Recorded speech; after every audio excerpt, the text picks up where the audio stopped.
We are preparing students to become functioning members of society that must be able to master and negotiate the world around them.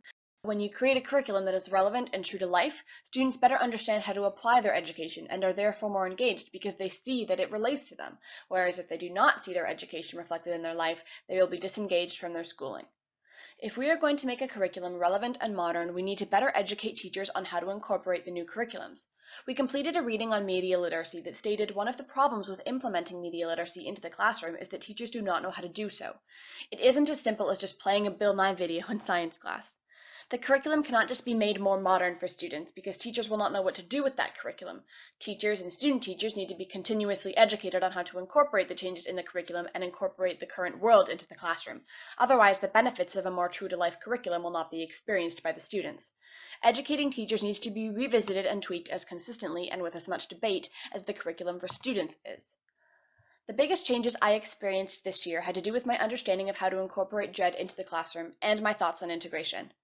I have had great banking teachers, but problem posing and the DREAD method is what we're taught, and they are such good systems, but they also take longer in terms of implementing them.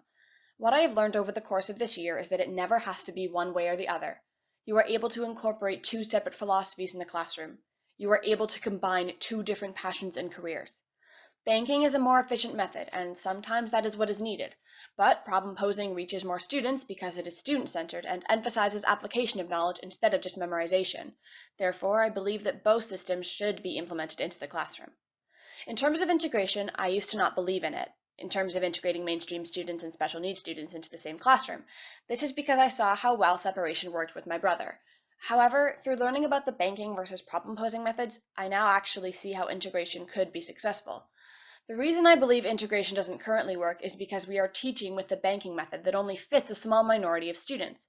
When students are separated, they are taught in the method that works for them, that isn't banking. However, problem posing is a much more student-centered method and therefore is accessible to more students. So if problem posing was our main method of instruction, integration would be extremely successful. Created using Powtoon.